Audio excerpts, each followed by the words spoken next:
4월 4일 강아랑이 전해주는 정치권의 뜨거운 말말말 강아랑의 정치랑입니다. 오늘 첫 번째 주제는 사전투표 유의사항입니다. 내일부터 이틀간 실시되는 22대 총선 사전투표. 거주지와 관계없이 전국 3,565개 사전투표소 어디서나 신분증만 지참하면 투표가 가능합니다. 여야 모두 사전투표를 독려하면서 총력전에 나섰습니다. 내가 찍으면 우리가 된다. 우리가 찍으면 대한민국이 이긴다. 생각만 하시고 모두 투표해 주십시오.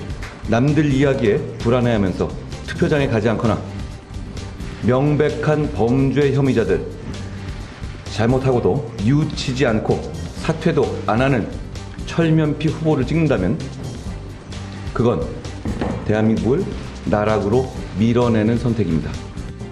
내일부터 시작되는 사전투표 반드시 참여해 주시기 바랍니다. 플라톤이 이렇게 말했다고 합니다. 정치를 외면한 대가는 가장 저질스러운 인간에게 지배당하는 것이다. 정치 권력에는 많은 이권이 주어질 수가 있습니다. 투표지는 종이로 만든 판환이다. 이번 4월 10일 선거 역시 정치인들 간의 승부를 겨루는 것이 아닙니다. 정치인들 간의 승부처럼 보이지만 실제로는 국민이 결정하는 것입니다.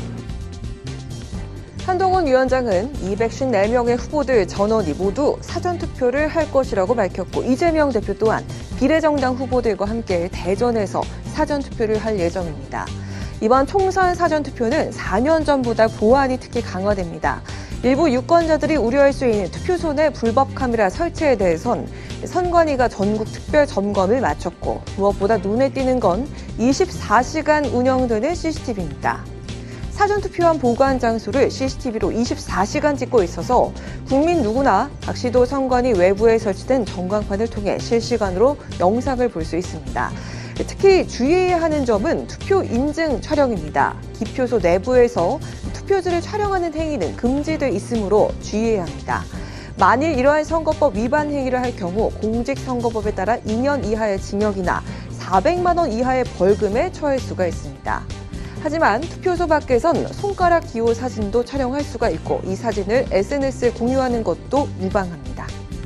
또한 기표는 하나의 정당 또는 한 명의 후보자에게만 해야 합니다.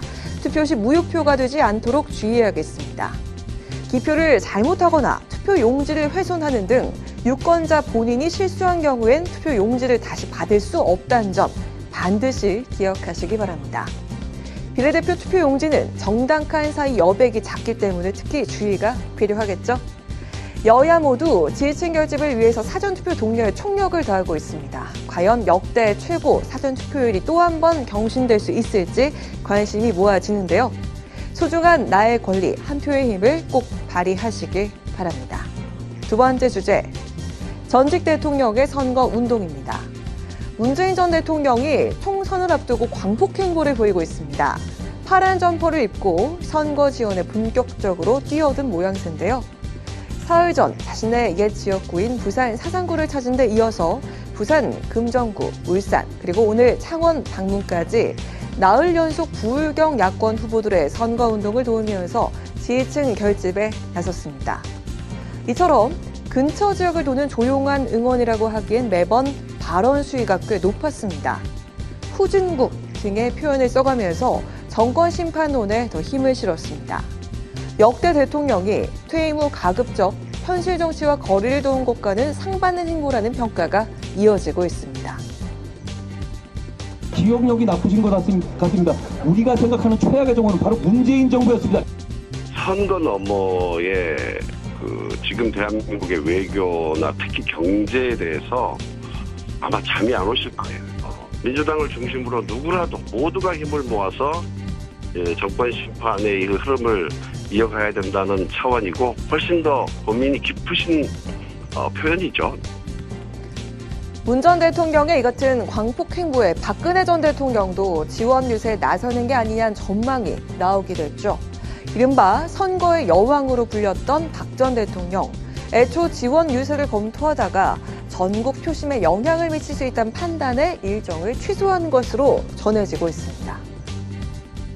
전직 대통령께서 수준 높은 덕목을 또 유지해야 되는 그런 입장에서는 이 전쟁터에 나서는 것 바람직하지 않아요. 특히 문재인 대통령과 나는 좀 잊혀지겠다 그랬는데 뭘 잊혀져요. 이 전직 대통령들이 다 나서는 그 모습 자체가 국민들이 곱게 보지는 않죠. 저는 그런 측면에서 박근혜 전 대통령께서도 일정을 좀 이렇게 조정하신 거고 입장을 처리하신 부분은 좀 대단히 잘했다고. 현직 대통령과 달리 전직 대통령에게 주어진 정치적 중립 의무는 없습니다.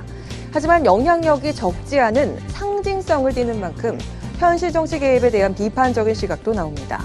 전면에 나선 문 전 대통령과 지원 유세를 철회한 박 전 대통령, 이들의 상반된 행보가 어떤 결과로 선거에 영향을 미치게 될까요? 지금까지 강아랑의 정치랑이었습니다.